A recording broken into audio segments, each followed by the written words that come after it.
look at the rough stats of the 1973-74 season for the Minnesota North Stars, two things really stand out.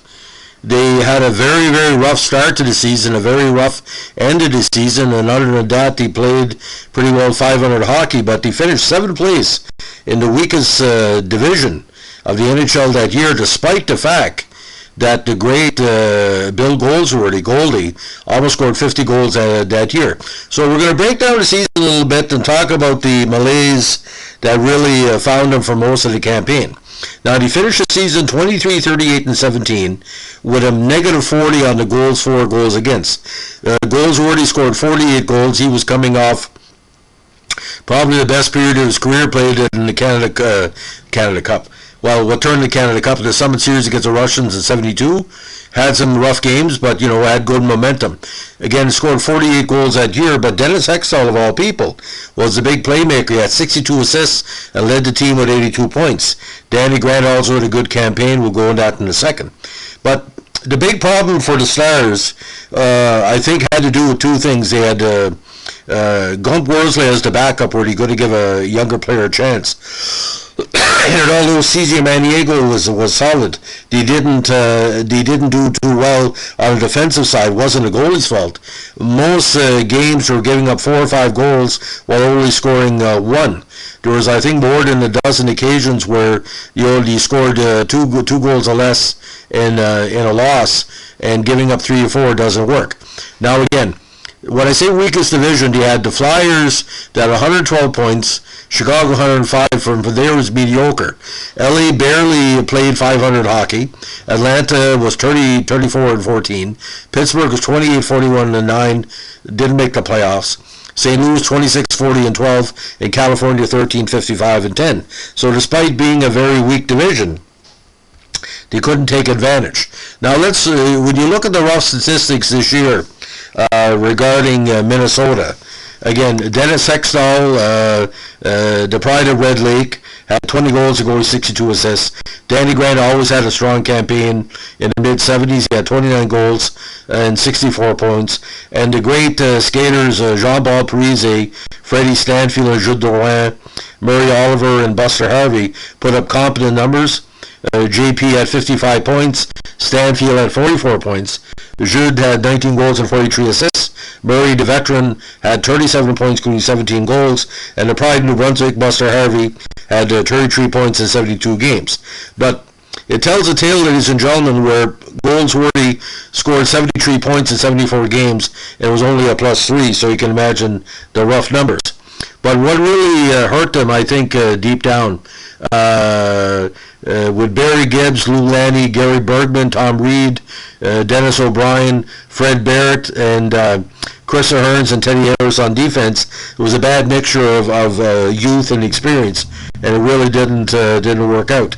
Now on the goalie side, again, Gump Worsley went 18, 14, and 5 with a 3.22 goals against average. The Maniego went 12, 18, and 10, while the very popular Fern Rivard went 3, 6, and 2. So when we say a good start and a good finish, let's put this in perspective.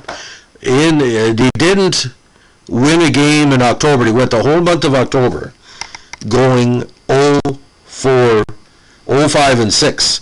They were defeated 5-2 by the Habs, 4-2 by the Sabres, 4-2 by the Penguins, 4-2 by the Habs, 5-0 by the Bruins in that the infamous October 31st game. And they tied Chicago, Detroit, St. Louis, Toronto, New York, and Boston. So they only had their first win of the season November 3rd, and after November 7th, they went on a streak. They lost 5 in their next 6 games. So they were 3, 10, and 6 in their first 19 games, and 4, 11, and 6 in their first 21. Now, they had a good Christmas streak where they had 3 victories pre- and post-Christmas week, but what really hurt them as well, the last 5 games of the season, they were defeated 4-1 by Atlanta, 6-1 by Buffalo, 6-3 by the Flyers, 4-2 by the Islanders, and 6-2 by the Flyers. So they couldn't be consistent. They had won 3 out of 4 games in March to really put him back. I know it sounds weird in the playoff hunt, but it, like I said, it didn't really work out. But this was kind of weird for a team from Minnesota. They only had 2 American players that year, Chris Ahern's and Gary Gambucci.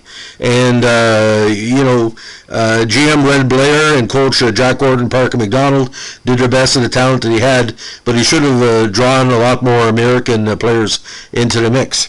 Now, what was quite interesting here, ladies and gentlemen, they got very little in the draft that year, only the great Blake Dunlop, so it was kind of a waste draft year, because obviously he had no number 1 draft picks because of previous trades.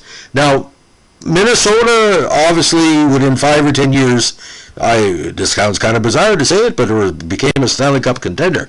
So it was when you got most of the players of the Stars were not around by the end of the decade, and that was something that they were kind of they were into their expansion years, as we say, and the promise of the 72 season where they played the Canadians wasn't there this year. It took a while to readjust, but they got there when Bobby Smith arrived, Steve Payne, Al McAdam, with the merge with Cleveland, it really helped out. I think what really saved the franchise, no pun intended, was the merge with Cleveland, where you were taking two mediocre teams and making a decent squad.